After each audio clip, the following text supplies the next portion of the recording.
खबर रांची से, जहां खूंटी मनरेगा घोटाला से जुड़ा मनी लॉन्ड्रिंग का मामला है। पल्स अस्पताल की डिस्चार्ज पिटीशन पर सुनवाई हुई है। पीएमएलए की विशेष कोर्ट में सुनवाई हुई। पल्स अस्पताल की ओर से बहस करने के लिए कोर्ट से समय मांगा गया है। ईडी की ओर से बहस पूरी हो चुकी है। ईडी ने खूंटी मनरेगा घोटाले से अर्जित की गई अवैध राशि को हॉस्पिटल में निवेश करने का आरोप लगाया है। इस मामले में सभी आरोपियों को होना है आरोप गठित। याचिका पर अगली सुनवाई 25 जून को होनी है।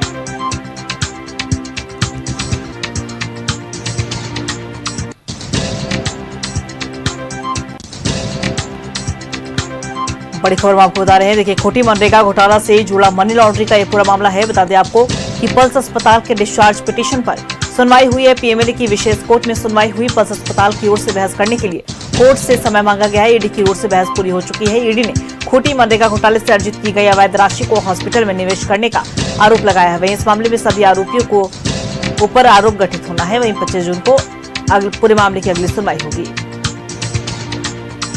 और इसी खबर पे और भी ज्यादा जानकारी देने के लिए हमारे सहयोगी दीपक फोन लाइन पे बने हुए हैं। दीपक, देखिए, ये खूंटी मनरेगा घोटाले से जुड़ा मनी लॉन्ड्रिंग का मामला है, जहां डिस्चार्ज पिटीशन पर सुनवाई हुई है पल्स अस्पताल की। क्या कुछ पूरी जानकारी? जी बिल्कुल, देखिए, खूंटी मनरेगा घोटाला से जुड़ा मनी लॉन्ड्रिंग मामले में आरोप गठित जो है वो होना है और चार्जशीटेड आरोपी पल्स अस्पताल को बनाया गया है। तो पल्स अस्पताल के द्वारा डिस्चार्ज पिटीशन फाइल की गई है और उसी याचिका पर आज सुनवाई हुई। ईडी की ओर से बहस पहले ही पूरी कर ली गई है। अब पल्स अस्पताल की ओर से बहस किया जाना है और आज बहस होना था, लेकिन पल्स अस्पताल की ओर से समय की मांग की गई है। अब याचिका पर अगली सुनवाई 25 जून को होगी और 25 जून को बहस पूरी होने के बाद कोर्ट का अपना फैसला आएगा। अब देखना होगा कि इसमें क्या कुछ दोनों पक्षों की दलील सुनने के पश्चात कोर्ट का फैसला आता है। लेकिन जिस तरीके से खूंटी मनरेगा घोटाला मामले को लेकर ईडी की कार्रवाई हुई थी, आईएएस पूजा सिंघल, उनके पति अभिषेक झा और सीएस सुमन कुमार सिंह के ठिकाने पे छापेमारी की गई थी और उस छापेमारी में 19 करोड़ 31 लाख रुपया कैश सीएस सुमन कुमार सिंह के ठिकाने से बरामद हुआ था।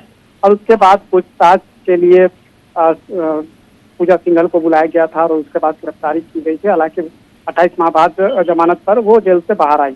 लेकिन इस मामले में जिस तरीके से कई लोगों को आरोपी बनाया गया है, पल्स अस्पताल को आरोपी बनाया गया है, तो आरोप यह है कि खूंटी मनरेगा घोटाला से जो अर्जित आय है और उस अर्जित आय को पल्स अस्पताल में इन्वेस्ट किया गया है और यही वजह है कि पल्स अस्पताल को भी आरोपी बनाया गया है। अब डिस्चार्ज पिटीशन पर सुनवाई हो रही है। अब अगला तिथि जो 25 जून को निर्धारित है और उस तिथि पर बहस की जाएगी। उसके उपरांत देखना होगा कि कोर्ट का क्या आदेश आता है, क्योंकि पूजा सिंघल पर आरोप गठित पूर्व में हो चुका है, अभिषेक झा पर हो चुका है और कई चार्जशीटेड आरोपी है जिन पर जो है आरोप गठित होना है। तो उससे पहले एक अवसर होता है जो डिस्चार्ज पिटीशन आरोपियों के द्वारा फाइल किया जा रहा है। जी चलिए, बहुत बहुत शुक्रिया आपका तमाम जानकारी के लिए दीपक।